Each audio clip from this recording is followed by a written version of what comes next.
राजनीति में परिस्थितियां बदलती रहती है। सही। एक जमाना था, यहाँ पे पप्पू कालानी एक कदावर नेता थे, बिल्कुल, जो अपने चेहरे से और पहचान से जाने जाते थे। बिल्कुल, पूरा महाराष्ट्र जानता है। वो किसी चुनाव का सिंबल का मोहताज नहीं था। नहीं, उस समय ऐसा था कि वो जिसके भी कांधे पे हाथ रख लेता था वो उम्मीदवार जीत के आता था। सही। और जीतने के बाद भी, अभी पद पे बैठने के बाद भी, महापौर उप महापौर पद पे बैठने के बाद भी अभी भी एक दूसरे के ऊपर आरोप कर रहे हैं।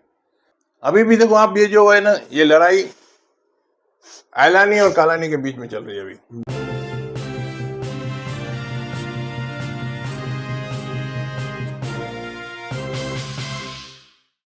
ऑनलाइन पर इलेक्ट्रॉनिक्स प्रोडक्ट्स की बेस्ट डील ढूंढ रहे हो तो उल्लासनगर शिवाजी चौक पर मिलेगी सबसे सस्ती डील, सिर्फ महालक्ष्मी सेल्स पर।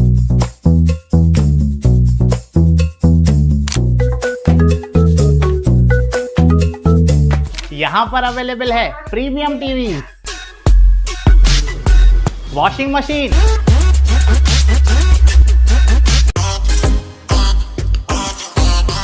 फ्रिज में भी बहुत सारे ऑप्शंस मिल जाएंगे, double door and single door में भी। AC, air cooler, TG cooler, deep freezer, आटा चक्की, laptop, water purifier, home theatre, inverter, batteries. Best offers के लिए विजिट कीजिए महालक्ष्मी सेल्स, शिवाजी चौक, उल्लासनगर 3। पहले तो एक मुलाकात प्रकाश कुकरेया सर के साथ। आप सभी शहरवासियों को पता होगा कि प्रकाश कुकरेया सर पहले महानगर पालिका में लॉ ऑफिसर थे और सचिव भी थे कारपोरेशन के, और कारपोरेशन काफी नजदीक से देखा इन्होंने। रिटायरमेंट के बाद में इन्होंने अपनी एक पार्टी खड़ी की, प्रजा कृपा पार्टी। तो सर, इस बार चुनाव के अंदर, महानगर पालिका के चुनाव के अंदर आपकी पार्टी ने पार्टिसिपेट नहीं किया, क्या कारण था? क्या कहेंगे इस विषय के ऊपर? नमस्कार। पहले तो चुने हुए महापौर, उप महापौर और नगर सेवकों को जो चुनाव के नतीजे के बाद चुन के आए हैं, उन्हें हार्दिक अभिनंदन, हार्दिक शुभकामनाएं। देखिए, जो आपने सवाल पूछा कि प्रजा कृपा पार्टी ने उम्मीदवार क्यों नहीं खड़े किए, इस सवाल का जवाब पूरा शहर तलाश रहा है कि आखिर उम्मीदवार खड़े क्यों नहीं किए गए। इस जो इंटरव्यू जो मैं दे रहा हूँ, उसकी बॉटम लाइन ये समझ के चलो आप, दुनिया के बाजार में हर चीज बिकती है अगर सही दाम लगाया जाए तो, और बिक गया जो वो खरीदार नहीं हो सकता। तो प्रजा कृपा पार्टी जो मैंने बनाई थी, एक ऐसा मंच था जो शहर की जिस तरह से परिस्थिति थी, जो लोग परेशान थे, लेकिन लोग जो है जिंदा रहते भी जिंदा लाश की तरह जी रहे थे, कोई सवाल खड़े नहीं कर रहे थे, गलत करने वालों को रोक नहीं पा रहे थे और अपना मुद्दा शहर के सामने ला नहीं पा रहे थे।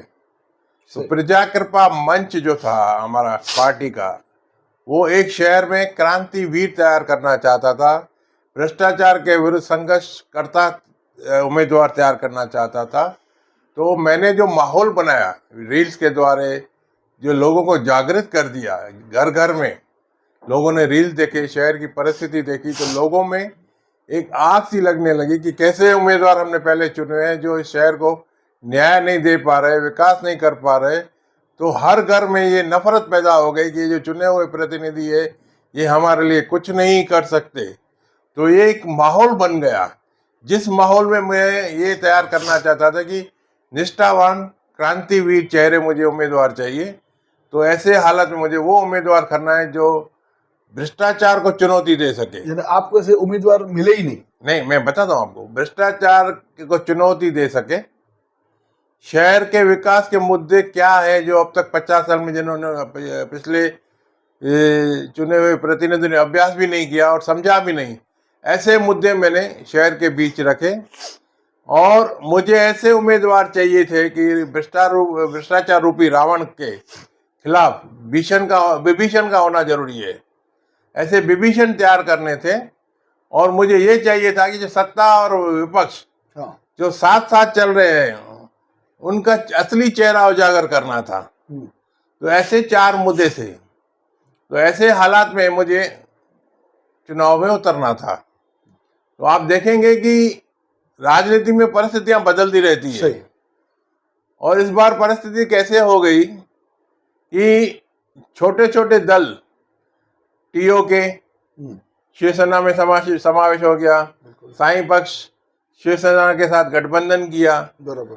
तो ये शिवसेना जो है अपना एक्सपेंशन कर रही थी और बीजेपी का साइज कम करने के लिए उनका एक्सपेंशन था। अच्छा। तो ऐसे चल रहा था कि भाई बड़ा भाई कौन सत्ता में, वो लोग तय करना चाहते थे। ऐसे हालात में जो दोनों पक्ष सत्ता में है, जिनके पास पावर है, पैसा है, इन्होंने सबको यही इस बार डर था कि जनता को अभी नफरत हो गई है चुने हुए प्रतिनिधियों से, हम जीत पाएंगे या नहीं जीत पाएंगे। इसलिए ये चुनाव डर के माहौल में हुआ। और आप देखेंगे 41 चुने हुए नगर सेवक जो है वो उनको हरा दिया। उसमें 4 महापौर है, 4 उप महापौर है, 2 स्थायी समिति सदस्य है। ऐसे बड़े बड़े दिग्गज भी हार का सामना देख रहे थे। लोगों की नाराजगी थी। लोगों को चाहिए था कि बदलाव होना चाहिए। लेकिन ये कैसा शहर है कि यहाँ पे शहर में लोग, हर कोई कांच के घर में जीता है। अगर उसे कपड़े बदलने हैं तो पर्दा लगाना होगा। हर कोई अपनी परछाई से डरता है, तो कोई खुलकर यहाँ पे सामने नहीं आता। उनको चाहिए था कि बदलाव हो, लेकिन खुलकर नहीं कर रहे थे। तो खुलकर नहीं करने का क्या था, उनका आक्रोश जो था वो आपने देखा कि 39,222 वोट्स जो है नोटा जो इस बार पहली बार ज्यादा हुआ है। लोग पसंद नहीं कर रहे थे किसी को, और नोटा ने ही उनका खेल बिगाड़ दिया, जो हार गए। और 37 नए चेहरे इस बार आए, जो हम चाहते थे। चेहरे भी नए तो मोहरे भी नए, पुराने चेहरे तो वो भी सामने आ गए। उसके बाद अगर आप देखेंगे कि भाई जो इस बार बीजेपी शिवसेना का युति नहीं हुआ, एनसीपी का युति नहीं हुआ, तो आप देखेंगे कि तीनों पार्टी के पास 78 उम्मीदवार देने की क्षमता थी। मतलब 234 उम्मीदवार इनके पास आ गए थे। बिल्कुल। और उसके अलावा कांग्रेस, यूबीटी, मनसे, आप, बहुजन विकास अघाड़ी, इनके पास अलग से उम्मीदवार थे। चुनाव में आप कुल मिला के देखेंगे तो चुनाव में खड़े थे 432 उम्मीदवार। बिल्कुल। हालांकि इन तीनों के पास जो पावर, पैसे और सत्ता में है, इनके पास ही 234 उम्मीदवार देने की क्षमता थी। तो कुल मिला के चुनाव में उम्मीदवार कितने खड़े हो गए, सब पार्टी मिला के 432। ये तीनों, अगर 3 पार्टी ये मिला के, 3 कांग्रेस, आप यूपीटी मिलाएंगे, मनसे मिलाएंगे, तो 234, 468। तो 468 उम्मीदवार भी ये दे नहीं पाए। क्यों नहीं दे पाए? इस बार जो उम्मीदवार का तो खरीदी बिक्री का ऑक्शन लगा हुआ था, आईपीएल मैच चालू था। तो अदला बदली फिर बदली, जिसकी कीमत जो ज्यादा तय करता था वो उम्मीदवार उस पक्ष में चला जाता था। जो उम्मीदवार 29 तारीख तक मेरे पास थे, 30 तारीख में कोई शिवसेना में चला गया, कोई बीजेपी में चला गया, कोई एनसीपी में चला गया। अभी आप इसका खेल देखेंगे कि सत्ता वालों का खेल क्या था कि हम जो चुनाव अलग अलग लड़ेंगे तो हमारी जो संख्या बल होगा किसी भी पार्टी का, वो दूसरे पक्ष से ज्यादा होगा। लेकिन इसमें उन्होंने ये नहीं सोचा कि जो तीनों पार्टी को अलग अलग उम्मीदवार देने का एक मौका मिला, तो उसमें उम्मीदवार कौन से थे? वो लोग विभीषण, जो उनके पक्ष में टिकट नहीं पा रहे थे और सामने वाले उम्मीदवार का भेद जानते थे। आपसी विवाद के कारण कोई शिवसेना में चला गया, कोई एनसीपी में चला गया, कोई बीजेपी में चला गया। तो ऐसे हालात में इस बार विभीषण खड़े हुए थे सामने। विभीषण उनके घर के भेद जानता था, तो वो जो लड़ाई थी वो मजेदार हो गई थी। उसके अलावा देखो, टीओके जो था उसने अपना दुकान बंद करके शिवसेना में समावेश कर दिया, और साई पार्टी जो था उन्होंने भी शिवसेना से गठबंधन कर दिया। अभी इस चुनाव में एनसीपी का सफाया हो गया पूरी तरह से। साई पार्टी को केवल 1 सीट मिली, और टीओके को जो बीजेपी के साथ थे तब भी उनको 12-13 सीट थी। अब भी शिवसेना में 12-13 सीट, उसके में 16 थी जब बीजेपी के साथ, 14 उतनी संख्या में लगभग है, बस उसका ग्रोथ नहीं हुआ। ठीक थी। उसी तरह शिवसेना का जो एक्चुअल स्ट्रेंथ था पिछले इलेक्शन में, उसका भी 24-25 था, उसके आगे ग्रोथ हुआ नहीं उसका। टीओके को अलग अलग करके देखेंगे तो आप, तो शिवसेना का विरोध नहीं हुआ, साईं तो मिट गया, एक पार्टी पे एक सीट पे आ गया, और टीओके जो पहले जो था वो शिवसेना के साथ आके हो गया। तो शहर का जो विकास है न होने का कारण गलत नीतियां, उनका परिणाम है। एक जमाना था यहाँ पे पप्पू कालानी एक कदावर नेता थे, बिल्कुल, जो अपने चेहरे से और पहचान से जाने जाते थे। बिल्कुल, पूरा महाराष्ट्र जानता है। वो किसी चुनाव का सिंबल का मोहताज नहीं था, नहीं, समझे क्या? अब उस समय ऐसा था कि वो जिसके भी कांधे पे हाथ रख लेता था वो उम्मीदवार जीत के आता था। सही, करिश्मा। उसके लिए एक कहावत लागू थी, हम दरिया है, हम हमारा हुनर जानते हैं, हम जिस रास्ते भी चलेंगे अपना रास्ता बना देंगे। वाह, उस समय ये कहावत स्लोगन था वो। पप्पू कालानी जी को लागू थी। बराबर। और आज के जमाने में क्या है, चुनाव से सिंबल किसका चाहिए इसके लिए उनको लड़ाई लड़नी पड़ती है। सही। और आगे ये बता दूं कि भाई ये जो सिंबल की लड़ाई है, क्योंकि उनके पास अपना एक फिक्स सिंबल नहीं है। अभी साईं पार्टी की 11 सीट थी, एक पे आ गई।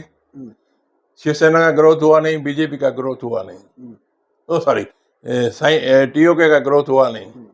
तो ये तीनों जब मिलके साथ में आए, शिवसेना का क्या है कि छोटी छोटी पार्टियों में गठबंधन करके उनका एक्सपेंशन करना है, पार्टी का उसका ग्रोथ बढ़ाना है, उस मकसद से वो आगे चल रहे हैं। तो अभी क्या है, यहाँ पे कोई कदावर नेता बचा ही नहीं। कदावर नेता तो एक डोंबेल में बसते हैं, एक थाना में बसते हैं, और यहाँ के नेताओं की जो राजनीतिक हैसियत है केवल वो 2 लीडर ही तय करते हैं। तो इनके हाथ में कुछ बचा नहीं, तो इनको खाली यस सर करना है। और दूसरी बात ऐसा है कि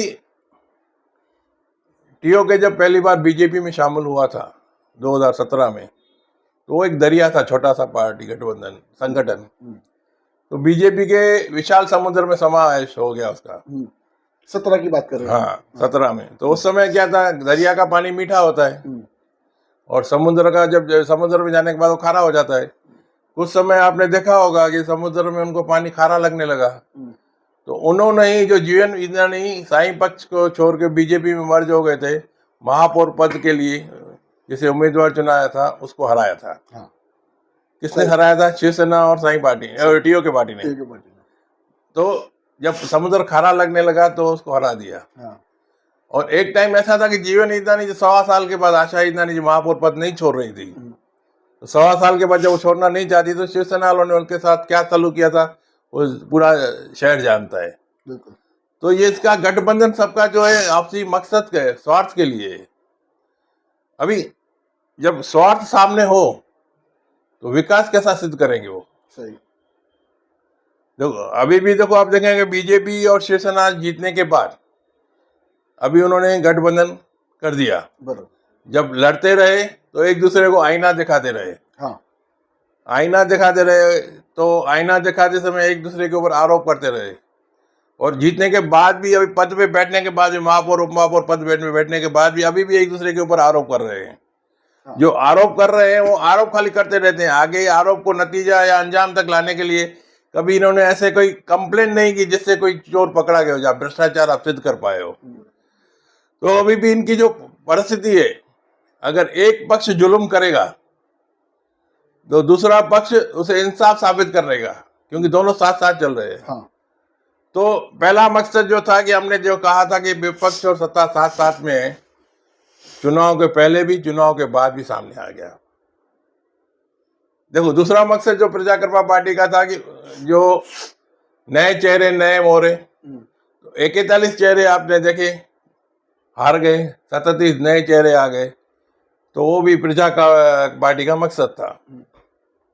तीसरा यह था कि भ्रष्टाचार के विरुद्ध जो लड़ाई लड़नी है, भ्रष्टाचार के विरुद्ध लड़ाई प्रजाकृपा पार्टी आज भी लड़ेगी, और जो लोगों ने संकेत चुनाव के थ्रू दिए हैं उन्होंने सिद्ध कर दिया है कि इस बार हमने 39,000 नोटा किए हैं अगर अब की बार भी आप नहीं समझे तो दूसरी बार हम नोटा नहीं करेंगे, आप सभी को हरा देंगे।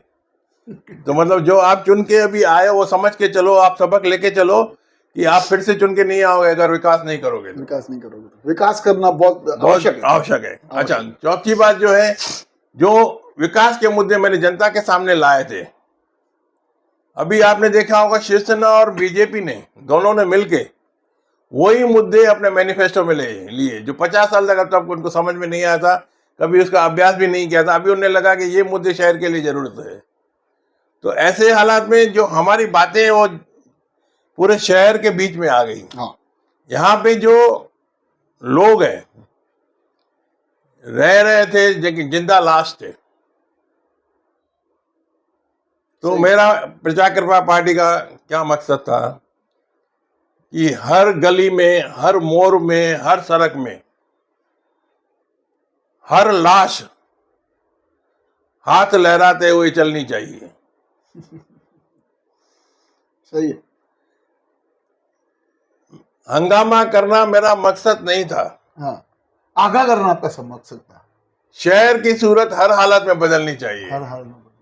अभी इस चुनाव आग मेरे दिल में ही नहीं तो तुम्हारे दिल में सही, कहीं भी हो आग जलनी चाहिए। जो आग जलाने का काम किया प्रजा कृपा पार्टी ने किया।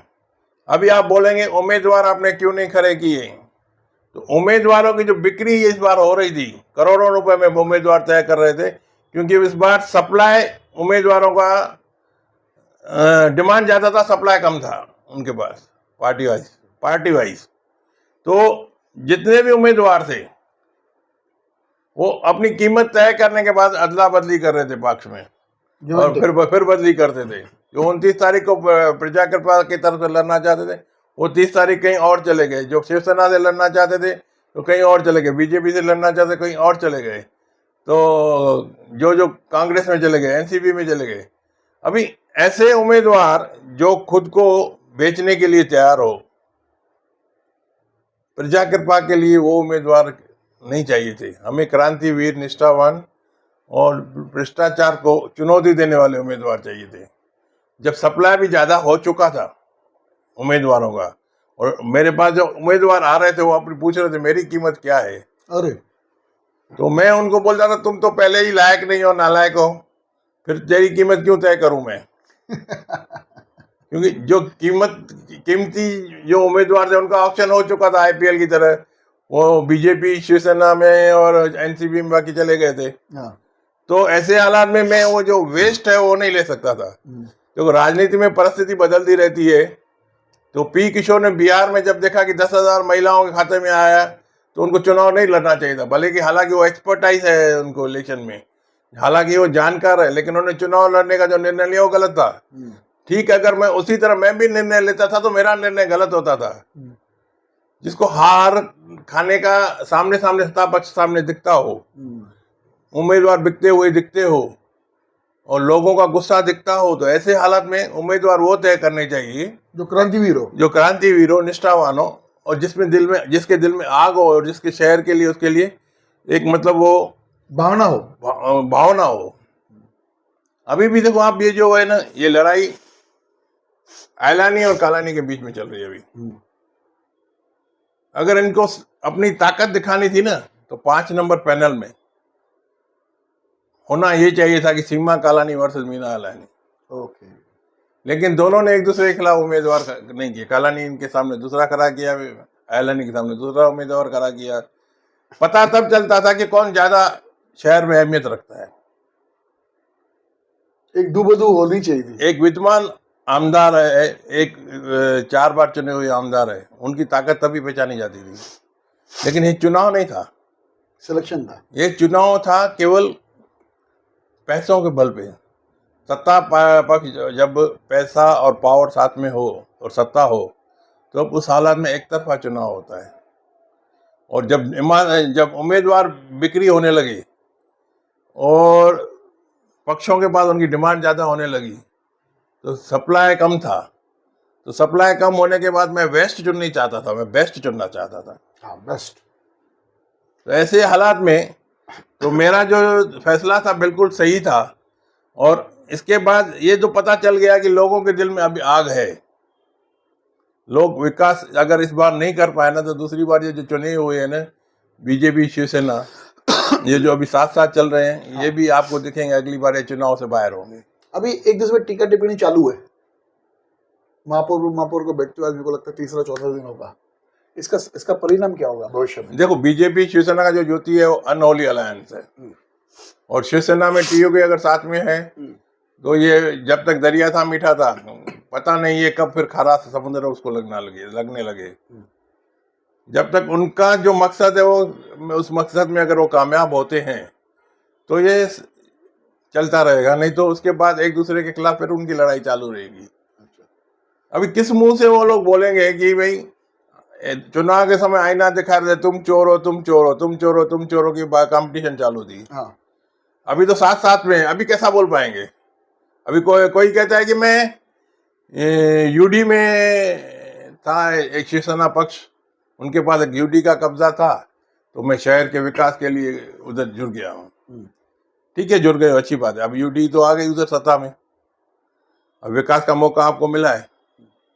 दूसरा पक्ष जो बीजेपी था वो बोला हमारे पास गृह विभाग है, हम तो भ्रष्टाचार के खिलाफ लड़ाई करेंगे, गृह विभाग भी आपके पास है, लेकिन अभी आप साथ साथ में हो। तो मैंने क्या कहा, एक जुल्म करेगा दूसरा इंसाफ साबित करेगा तो काम नहीं चलेगा, कोई अपोजिशन है ही नहीं। अभी अगर अपोजिशन करना है तो आरोप जो आप कर रहे हो उसको सिद्ध भी करना होगा और लोगों को सलाखों के पीछे भेजना होगा। तो ऐसे हालात आप कब लाओगे? तब समझेगा कि आप शहर के लिए कर रहे हो। लोग अभी भी आपसे जो है खुश नहीं है, जब तक आप विकास जो है ना आप पूरी तरह से शहर को नहीं दे पाओगे। विकास दिखना चाहिए शहर वासियों को। हाँ, और मेरे जो मुद्दे हैं वो विकास से संबंधित है। अगर आपने वो मुद्दे जो मेरे तय किए हुए हैं, अगर आप वो उनको अमली जामा पहनाते हो तो आप शहर को विकास दे सकते हो। अगर नहीं दे पा रहे हो तो फिर से आप फेल हो सकते हो। क्या कहना चाहेंगे आप उल्लासनगर के शहर वासियों को? देखो, शहरवासी जो है ना, अब इस बार उन्होंने जो नोटा के रूप में जो 39,222 वोट किए, तो मतलब उनके दिल में धीरे धीरे आग लग रही है, जल रही है, लेकिन सामने से नहीं कर रहे हैं। अभी इसके कारण और थोड़ा लोगों में और गुस्सा आगे बढ़ता जाएगा अगर ये लोग काम नहीं करेंगे। काम किया तो लोग धन्यवाद करेंगे। सही।